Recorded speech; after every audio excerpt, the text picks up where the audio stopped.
Amigos de Últimas Noticias de hoy, le traemos lo último sobre el IRS. Pues, como bien sabemos, esta semana pasada, el IRS obtuvo un nuevo fondo gracias a la nueva ley aprobada para Biden, en el cual se afirmaba que se vendrían nuevas auditorías. Se supone que estas auditorías serían dirigidas a las personas que tengan los mayores ingresos en los Estados Unidos, pero al parecer, la clase media no escapará de la nueva ola de auditorías.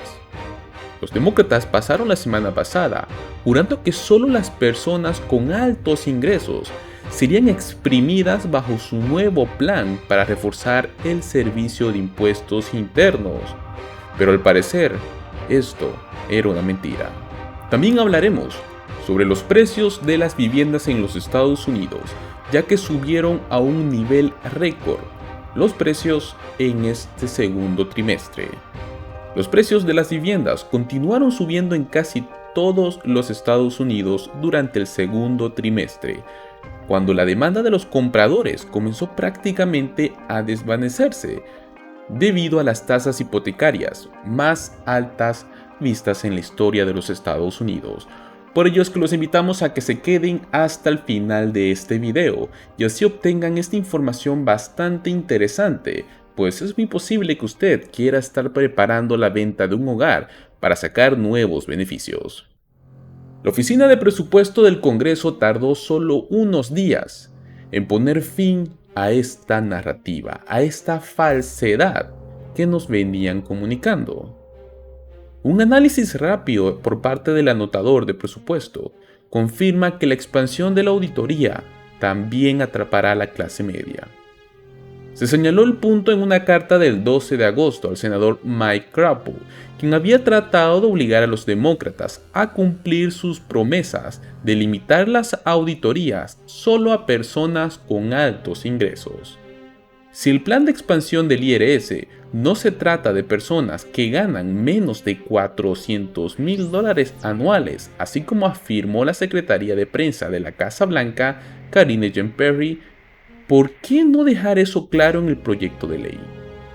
Pues se propuso una enmienda para garantizar que las nuevas auditorías excluyan por completo a los contribuyentes que ganan menos de $400,000 anuales, pero los demócratas lo rechazaron.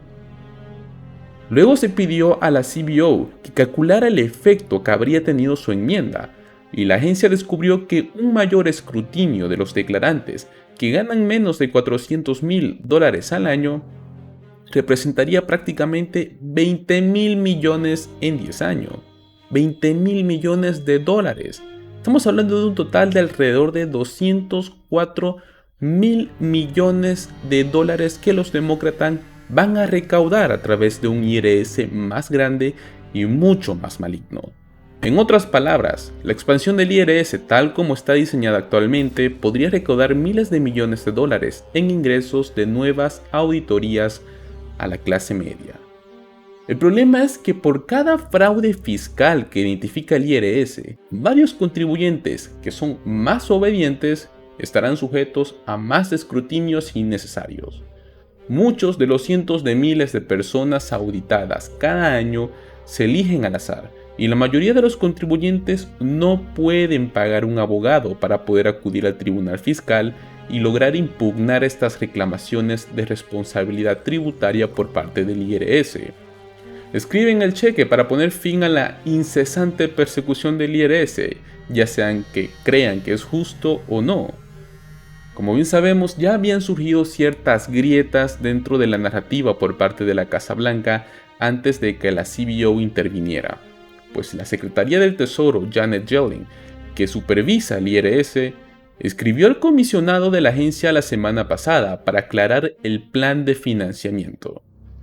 Los $80,000 millones adicionales que recibió el IRS no se van a utilizar para aumentar la participación de las pequeñas empresas o de los hogares por debajo del umbral de los $400,000 al año que se auditan. A diferencia de la Casa Blanca, la señora Yellen solo prometió que las nuevas auditorías no estarían dirigidas de manera desproporcionada a la clase media, y ella no disputó que miles más de ingresos medios y bajos se estarían enfrentando igual a este escrutinio. Pues el viernes, los demócratas de la Cámara de Representantes aprobaron esta ley de impuestos y de gastos que está incluyendo al enorme IRS, una votación prácticamente partidista, y el presidente Biden lo firmará esta semana.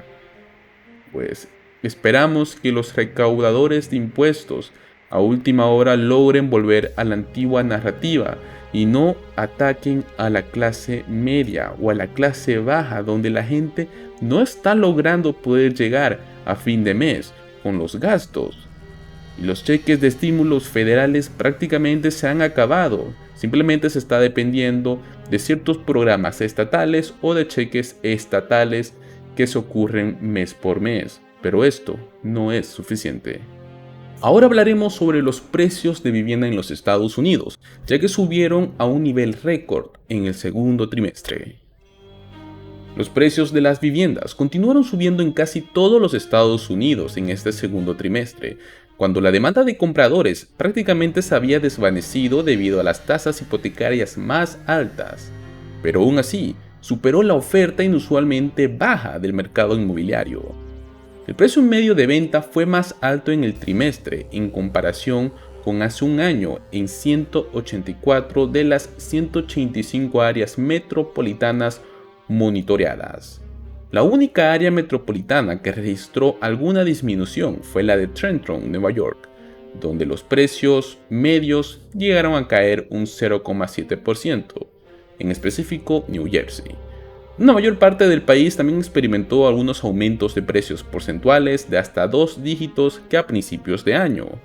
Los precios medios aumentaron más del 10% con respecto al año anterior, en el 80% de las 185 áreas metropolitanas. Esto va de frente al primer trimestre, cuando el 70% de las áreas metropolitanas reportaron un crecimiento porcentual de hasta 2 dígitos. Los precios de las viviendas han alcanzado nuevos máximos en estos últimos meses, ya que el inventario de viviendas en venta se mantuvo por debajo de los niveles históricos. El precio medio de ventas de viviendas existentes unifamiliares aumentó un 14,2% en el segundo trimestre con respecto al año anterior, de hasta $413.500, que fue prácticamente un récord. Los vendedores potenciales prácticamente se han mostrado un poco reacios a poner en venta sus casas en estos últimos 2 años, porque no querían tener que comprar en el frenético mercado actualmente. La construcción de viviendas nuevas también se ha visto frenada por problemas en la cadena de suministro y escasez de mano de obra. Pero el crecimiento de los precios también ha comenzado a desacelerar. Esto sucedió en varios mercados y los economistas de las viviendas esperan ampliamente que el crecimiento de los precios nacionales también se logre desacelerar significativamente para finales de año.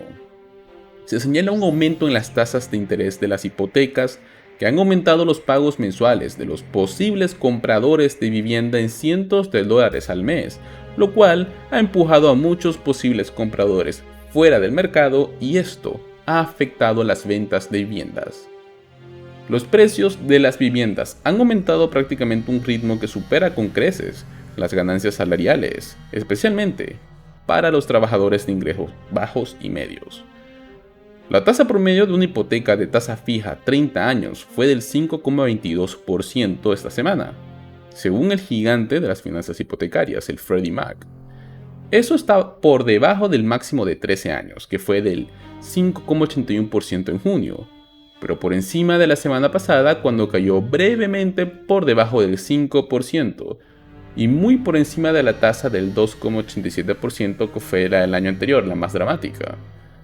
Las viviendas normalmente se contratan 1 o 2 meses antes de que se cierre el contrato, por lo cual los datos de precios del segundo trimestre prácticamente reflejan en gran medida las decisiones de compras realizadas en el primer trimestre o principios del segundo trimestre. En semanas más recientes también, la cantidad de casas en el mercado han aumentado y más vendedores están recortando sus precios de lista. La asequibilidad se ha llegado a convertir en un gran desafío para los compradores. Pues en toda industria estamos viendo que el crecimiento de los precios se reduce significativamente en las ventas pendientes. El aumento de los precios de las viviendas y las tasas hipotecarias han hecho que la propiedad de una vivienda sea algo menos asequible. En el segundo trimestre, el pago hipotecario mensual típico para una vivienda unifamiliar aumentó a $1,841 de $1,229, que fue del año anterior. El empeoramiento de la asequibilidad de la vivienda prácticamente está impulsando a más hogares a considerar su reubicación. La corredora de bienes y raíces de Redfin.com afirmó que el 33,7% de los compradores en su plataforma buscaron principalmente casas fuera de su área metropolitana en julio. Esto va de frente al 32,6% en el segundo trimestre y frente al 26% antes de la pandemia. El área metropolitana de Fage Arc registró un mayor aumento de precio por medio en el segundo trimestre. Hablamos de un 31,9% más que el año anterior. Y después tenemos a Fayetteville, que se encuentra en el área metropolitana de Lakeland. Esto con un aumento del 31,4%. Y Naples.fla con un aumento del 28,9%. 7 de los 10 principales mercados para el crecimiento de precios estaban en Florida.